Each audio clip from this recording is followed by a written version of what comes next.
It's a service industry. You assume other people's grief. This is part of what you do in any part that you're doing in the funeral industry, or even from your point in the estate planning, you're taking on that part that people either can't or won't or need somebody to help with. So you take it on. So from a funeral director's point of view, they take on other people's grief. That's a lot on a person's shoulders. What do you do with that, though? This is the Buried in Work podcast, where we share tips and interview experts to help you simplify estate planning and end-of-life tasks. Hi, everybody. I'm your host today, Adam Zuckerman, and today we are joined by a very special guest. That's Kevin O'Connor. Kevin is an expert in chronicling family histories, organizing genealogical materials, and writing captivating stories that bring the past to life. He is a very interesting individual who wrote a memoir called 2 Floors Above Grief that takes its readers on a journey through his unique upbringing in a family mortuary. It weaves together the themes of grief, of joy, of faith, and family. And today we're here to talk to Kevin about his incredible life story. We're going to talk a little bit about the importance of preserving family history, and we can explore how we can all learn from the past to enrich our present and our future. Kevin, it's a pleasure to have you on the show. Well, Adam, I feel blessed to have have made your acquaintance and to be able to be in your company here today and have had some nice conversations with you. And I've been learning from you as you've led me to other things in our conversations about topics of grief and preparedness. And I've enjoyed the interviews and things that you've been a guest on, but also where you've guided people through topics and stuff. So I look forward to our dialogue today. Oh, it's going to be interesting. Now, let's start from where you grew up, your childhood. It is absolutely fascinating. So I've been fortunate enough, Kevin actually sent me a signed, autographed copy of 2 Floors Above Grief. We'll talk about where you can pick it up, but the book is unbelievably well written. It's his memoir, as mentioned, about growing up above a mortuary. It's a Victorian home. It's not an experience that many people in the country share. Can you please just talk a little bit about your earliest memories about living there and how it shaped your perspectives on life and death? Thank you. Yeah, thanks for that intro question. My earliest experience, well, I don't remember it, of course, was as a baby born in a hospital a few blocks from the funeral home. That's where I came. So, from birth on, I lived in this third floor apartment above the funeral home in an old Victorian house. And the bedroom that I shared then with my older brother and later with my younger brother, that apartment that we lived in on the third floor of the Victorian house had been a ballroom when the Victorian house had been a single family home built. It was built in the 1880s. So when my uncle and my dad took over the place in the late 1930s, they had all this space. Their business had been growing. They'd been in business in this town for 10 years, Elgin, Illinois, and they wanted a bigger space. And they found this Victorian house, which had come into some disrepair as a result of the financial situation of the times, 1930s depression, neglect. And they were able to pick up this, after going through a few zoning things, they were able to pick up this house in a residential neighborhood to have as their funeral home. So my earliest experiences was just living in this old house, which they had worked to bring up to code. And by the time I was aware of where I lived, I was aware of a house that was in very good shape. And my world was, when I learned to walk stairs, I was walking up 3 flights of stairs from ground level up to the third floor apartment. And I suppose my earliest memories, these are very vague, is just having my dad being an at-home, he worked at home, so, and my mom was there too, but sometimes when I was in my father's care, he would just take me and my younger brother with him, and we'd play on the floor in the funeral home while he was doing his thing. I didn't know any different. Probably my earliest experience that I do have a little clearer memory of is when I was 5, one of my mom's nieces, my cousin, died in an auto accident at age 16. So that was the first time that I recall having more of a sense of what it was my dad did and what our family provided for people, because for that particular wake and funeral, our cousins and aunts and uncles were up and down the stairs. They just didn't stay in the funeral home. They would come upstairs to take a break, or there'd be that banter, that interaction, that kind of stuff. So the blending of the family that way was my first. And knowing that my cousin, they are all talking about, I didn't know if I had a concept of death at the time, although from the discussions I was picking up at age 5, I knew this was pretty serious. And Were you sheltered? So it clearly was a funeral home. Maybe it wasn't explained to you per se. Maybe it was. But were you sheltered from certain aspects of what goes on in the funeral home? So yeah, you could see that people would come in and have discussions with your father about the plans of the end of life service, about the memorial, but maybe you weren't led into the back room where the bodies were stored. What was that like? What was your experience coming into that realization? Was it a gradual approach? Was it completely open and you had run of the house? no, I wouldn't say I had the run of the house. And in fact, respectfully so, my dad and my uncle were very discretionary, Mhm. and they valued and respected the families with whom they worked. So the idea that a child would be running around, I mean, it's one thing for me to maybe being with my dad as he's setting up chairs and putting up flower displays and things like that, or playing the organ. He loved to play music. But for me I was never allowed to be in their presence in the preparation room or to see those kind of procedures. As I got older, I'm talking older, like late teens and stuff, when they might have needed help putting a body into a casket, Mhm. then it'd be different. But as a young child, no, I wasn't a part of that at all. And that was by design. When Dad came to dinner table, there wasn't a lot of discussion about the family that he was working with. It wasn't an idea that. So when you think about sitting around with your parents, hey, how's work today, Dad? He may have told a story about a situation, but never into the extent of the death circumstances or anything like that. I've learned more about some of the ideas of preparation or embalming or things that undertakers face just by books that I've read and podcasts that I've listened to that are within the industry. I've learned more about that, and sort of it's helped me become more aware of some of the experiences my father presumably had, and in some of the cases he worked on. But And in terms, yeah, that that was my situation. that's somewhat surprising in some respects. I mean, we've all heard the phrase "taking your work home with you," Mhm. and for you or your father, taking your work home with you is actually just taking the work upstairs because you Mhm. work where you live.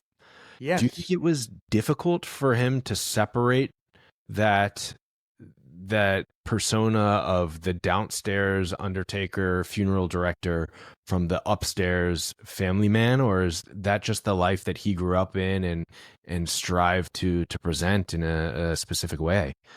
Great question.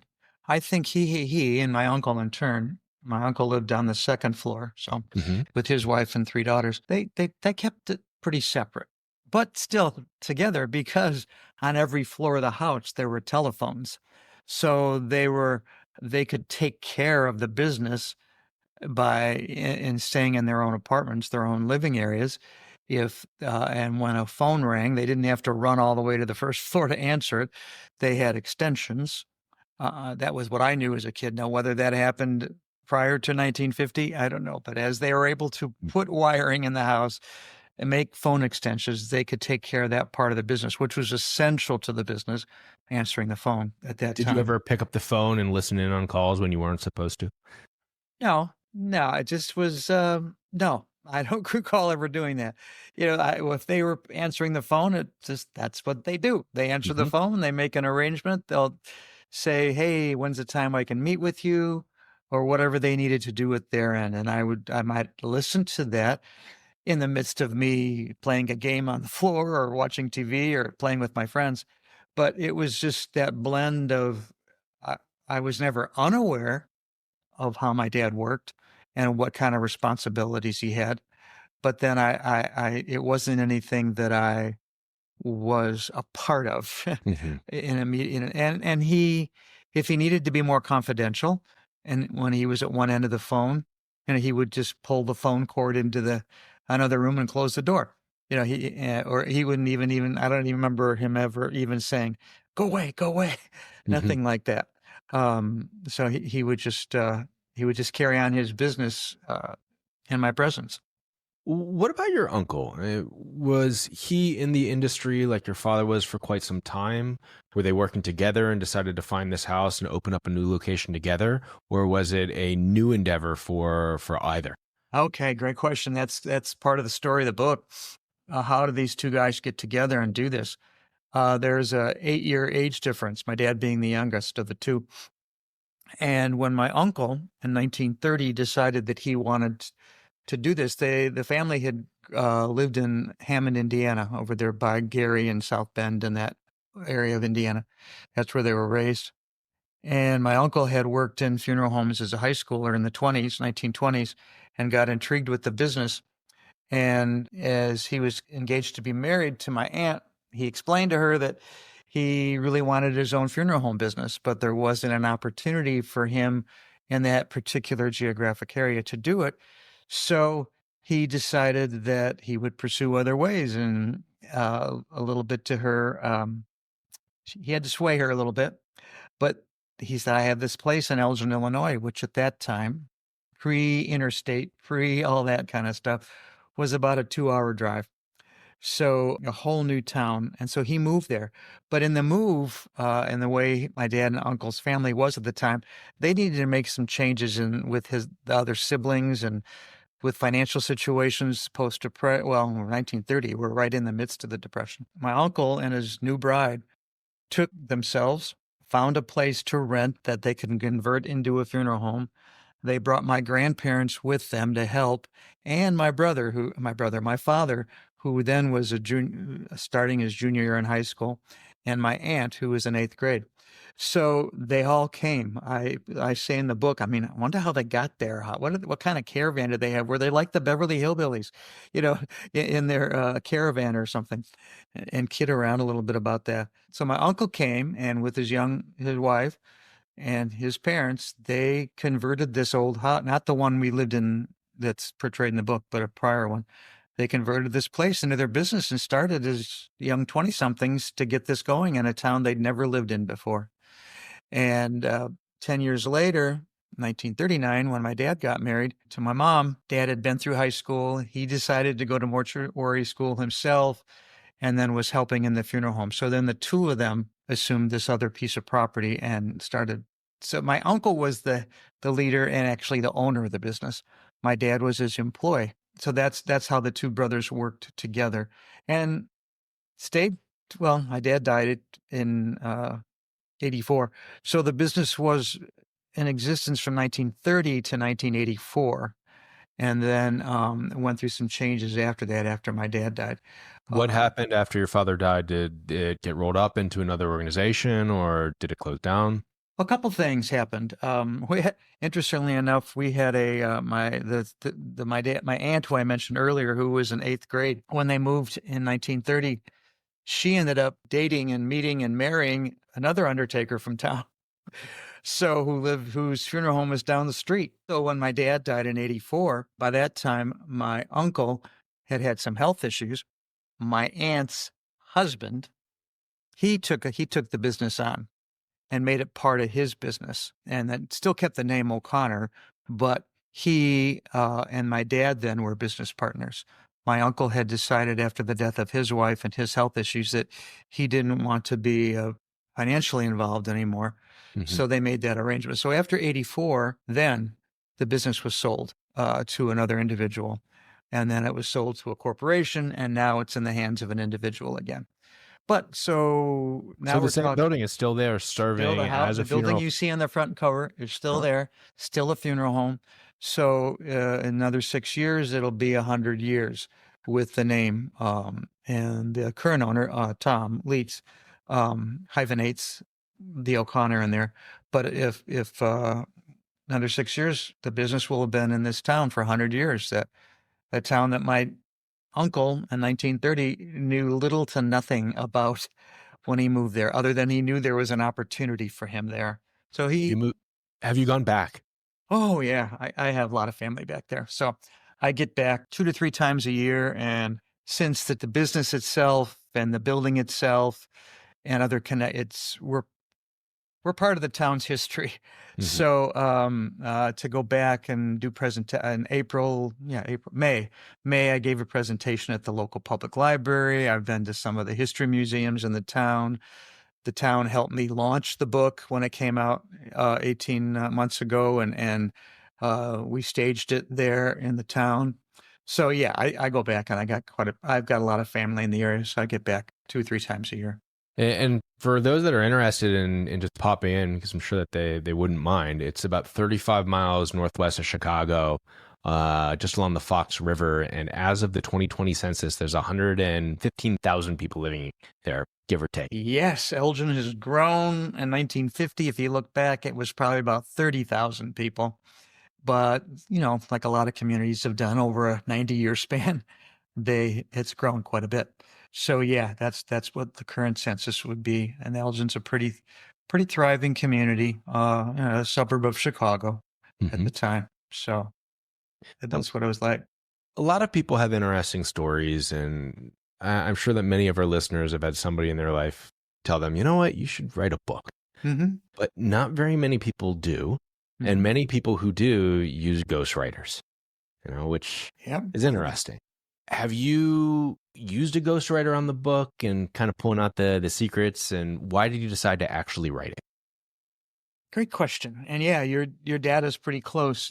There's many people in the country who would like to write a book. I think the data, for those that say they'd like to write a book, I think it's about 7% that actually do. Mm-hmm. And right now, so what made me do it, what encouraged me to do it, was just knowing I had these stories in my head.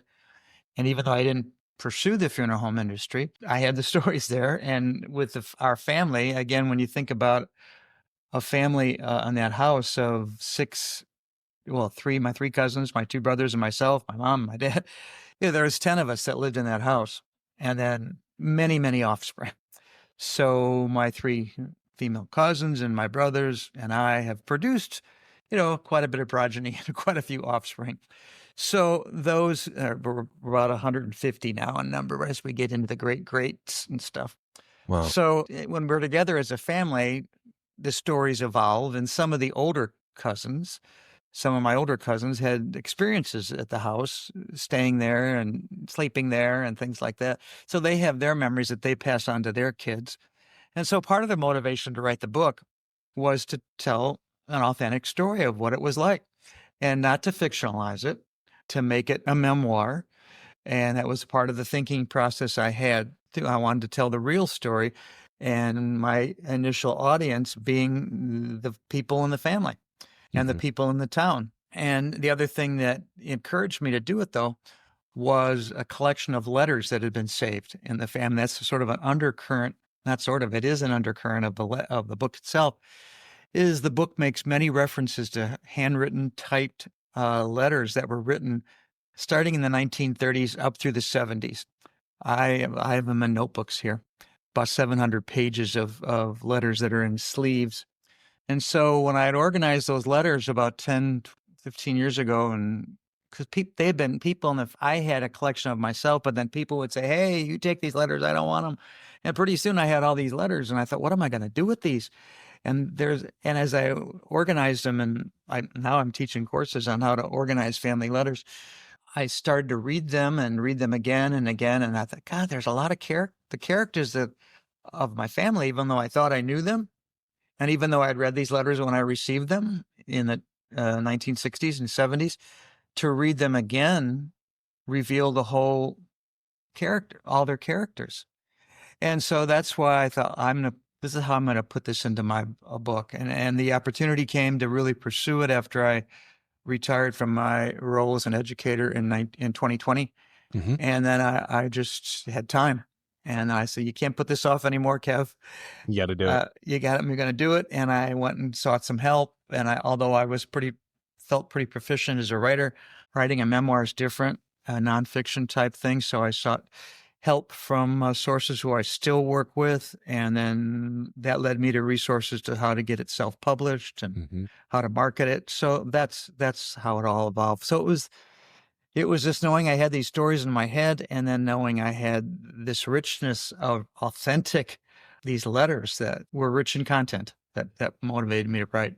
And that's something that resonates throughout the book, is going back to those letters, those artifacts. It really helps draw that connection to the time period that you reference. And you learned a lot from that process of how to integrate, how to research, how to catalog. And that turned into what you just mentioned a few minutes ago, the course that you're offering, the seminar that helps people organize their own family letters and artifacts. For those individuals that are listening that want to go through that process, or they have those tubs of boxes in their closet or their attic that they can't yet bring themselves to throw away, but they still want to do something with it and they just don't know what are some of those tangible tips you can share that might help them get through that? And actually, I just got my latest copy of, I get a genealogy magazine every month from, I think, Ancestry.com. No, it's not. It's a genealogy magazine. Anyway, the cover story that just came in has to do with something like that. What do you do with these artifacts? For me, what I did, I took the letters and I had them in envelopes and shoe boxes and cigar boxes and whatever, and big boxes. And so I reached a point in my life that I just took them and I sorted them out. And I sorted them first by this decade, 1930s, 1940s, 1950s, and went that. And then I took each decade, and then I put them by month. And then I took each month, then I put them by date. So I developed a sequence. And then I bought, to preserve them, so I bought plastic sleeves from one of the office stores with 3 holes at the side, and I put each letter and envelope in a plastic sleeve. And then I found, these little tabs, these kind of things to put on the side of the plastic sleeve. And I dated it and numbered it and organized it. And so then I put all those into notebooks. So now I have look behind me. I have 5 4-inch wide notebooks that all the letters are arranged in sequence. And then I have the notebooks labeled on the side about the range of the dates.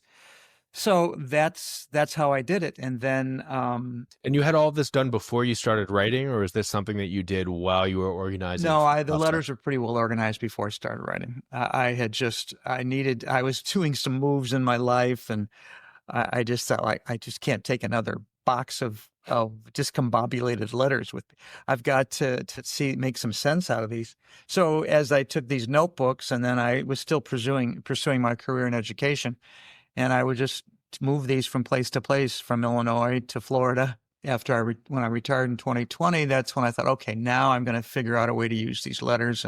And working with a group called Nonfiction Book School, they helped me to learn ways and do ways that would help organize my thoughts, so that my thoughts, came into eventually an outline and eventually writing.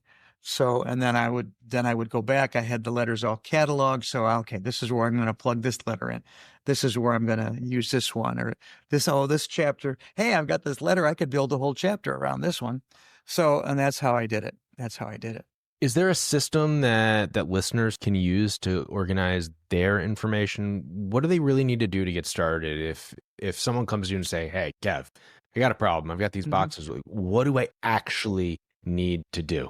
Well, I sort of explained my process. That doesn't mean that's the way that works for everybody. And that's the thing. Like you have your process and you knew everything that was there, but in your seminars, you're coming across so many different people that have this similar problem, and recognizing that everybody's unique, just like everybody else. I say that oftentimes on the podcast.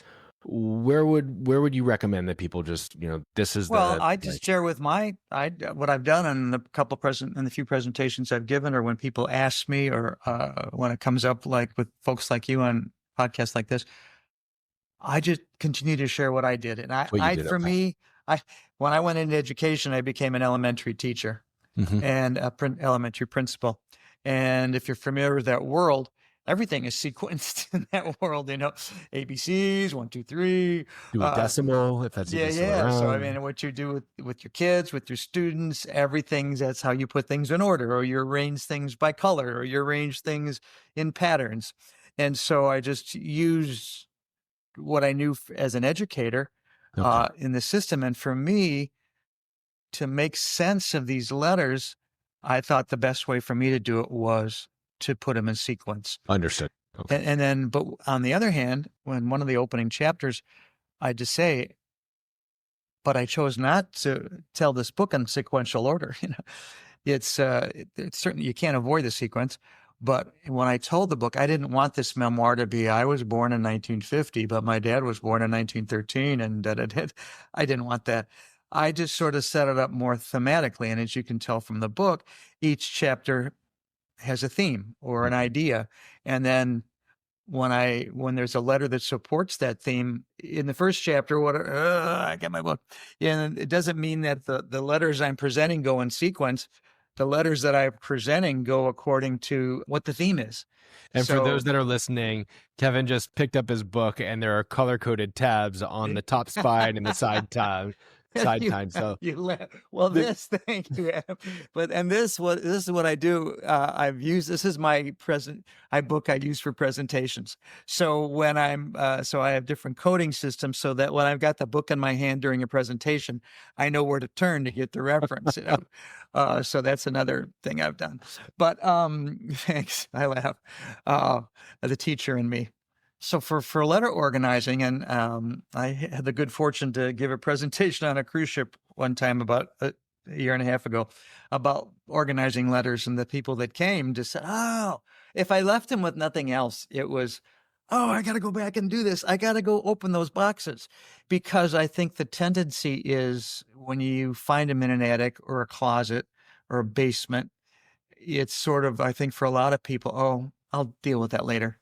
Yeah. I'm not saying that everybody that goes through letters has to write a book, but I just think what it's presented to me is a whole nother sense of family history, and the idea that people, and I talk about this in the book too, I would receive these letters from different aunts, uncles, cousins, and they'd be reporting, they wouldn't even know they're writing me at the same time. And I'd open these letters, they'd come to my mailbox, and I'd open them, and they're telling me the same event, but it was from their perspective. It's the lens. And so it was just interesting to get those letters and know what different people were thinking about the same event stuff too. That gives you some really neat insight. So multiple people, same place, same time, long time ago perhaps, recalling their own perspective from their own specific perspective. Yeah. Now, does that give you any insights into learnings about what is particularly relevant today based on the lessons from the past? And you see multiple viewpoints, and you can draw this conclusion or a conclusion that is independent of theirs. So there's their perception, person one, the other person's perception, person two, but then your perception, which is number three, because it's a blend of their two who didn't actually experience that. And from that, you can draw a lot of conclusions.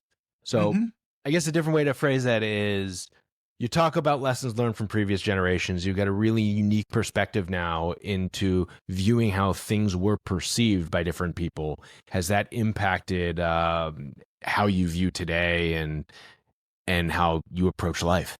That's a heavy question. Yeah. We'll get to grief next. Yes. Okay.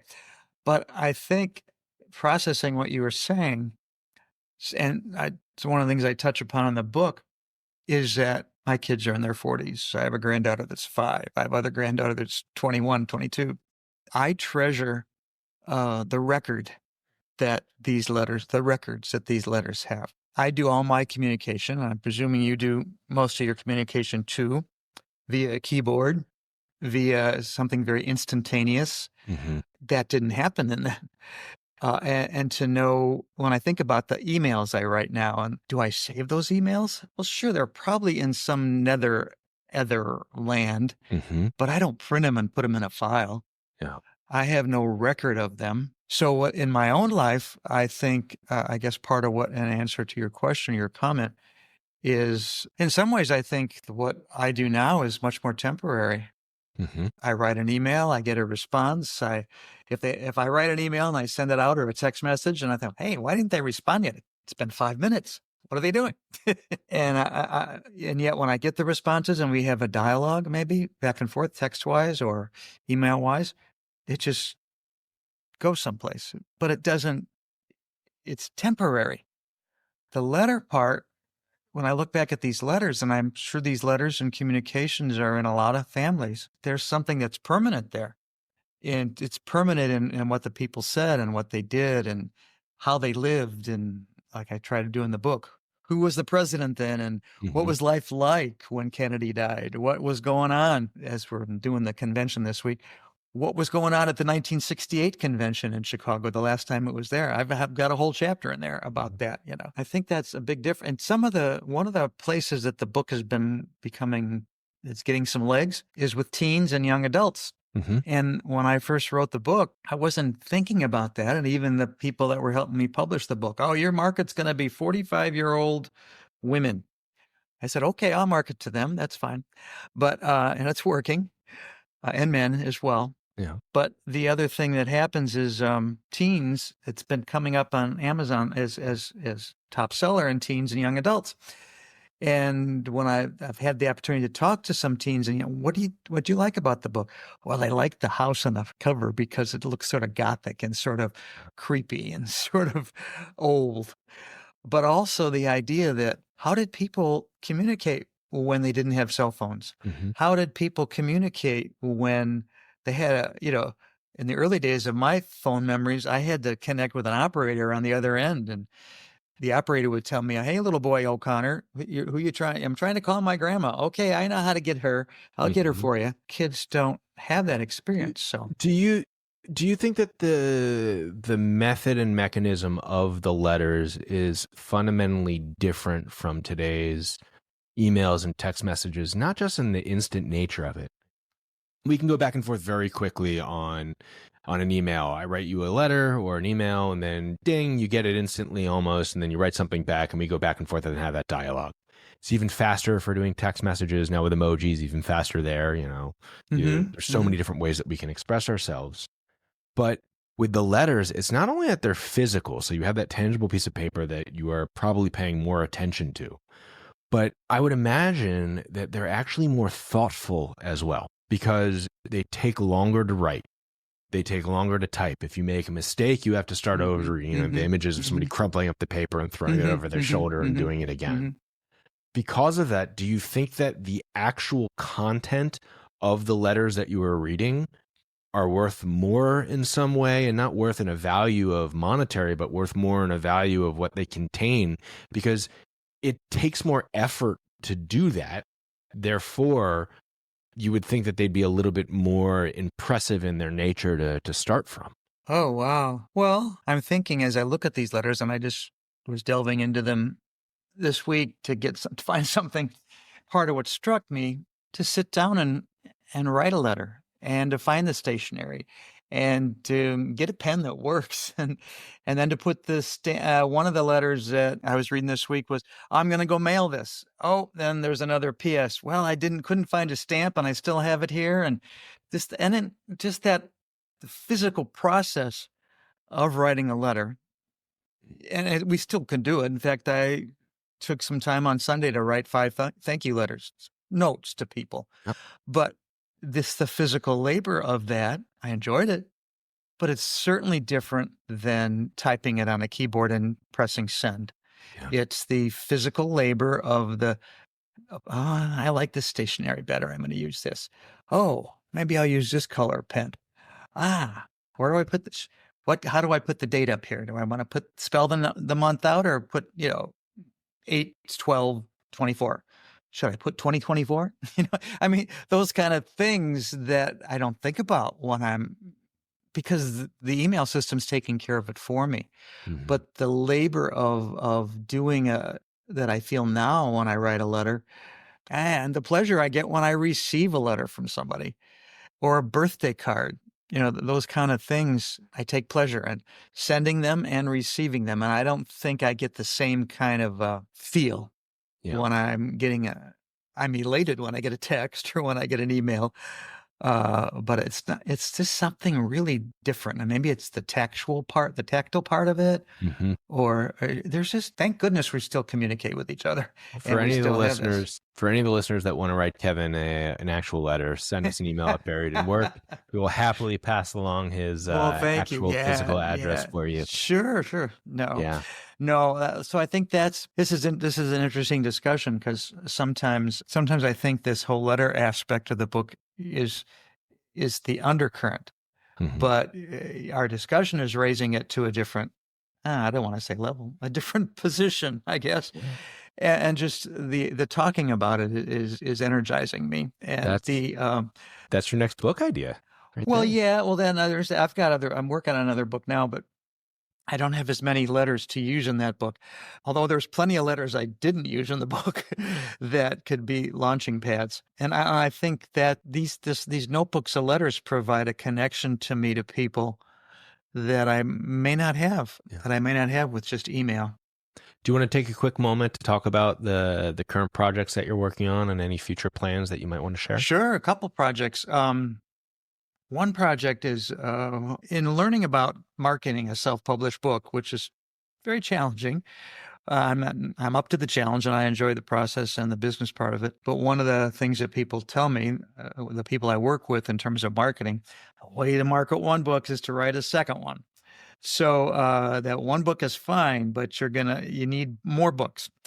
And I guess I've got the books in me, but it wasn't something that I thought, well, yeah, I got to do that. So the next book is just what I'm looking at with the aspect of grief and sort of into the line of work that you're doing in terms of having people be prepared for grief and all that stuff that you do. But one of the things that I'm finding in working more with the death care industry is that people in the field don't always take care of their own grief. It's a service industry. And the service industry, you assume other people's grief. This is part of what you do in any part that you're doing in the funeral industry, or even from your point in the estate planning, you're taking on that part that people either can't or won't or need somebody to help with. So you take it on. So from a funeral director's point of view, and I saw this growing up with my dad, they take on other people's grief. That's a lot on a person's shoulders. What do you do with that though? You're helping these people, you're into their lives, you're into their emotions, the tensions and the anxieties they have in their own family. You're trying to make things run as smoothly as you can for that time period. Mhm. But where do you put that? So one of the things I've come upon, and this from my own experience, my family took vacations, and a lot of people take vacations. I'm not saying that's just part of a death care industry profession.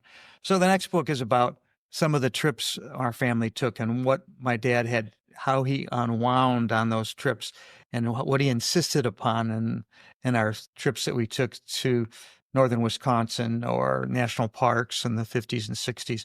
And he needed that trip just to completely divest himself of the tension and the anxiety and the spontaneity of the funeral home business. So that's one project that I'm working on, is to write that second book. The other thing I've been doing is working on through social media. I've identified myself as the grief navigator. And that's my moniker on Instagram, which transfers over to Facebook sometimes and also into LinkedIn. But there are so many resources available out there. So many people who write, talk about grief, things that weren't available, Mhm. to the best of my knowledge, to my dad and my uncle at the time.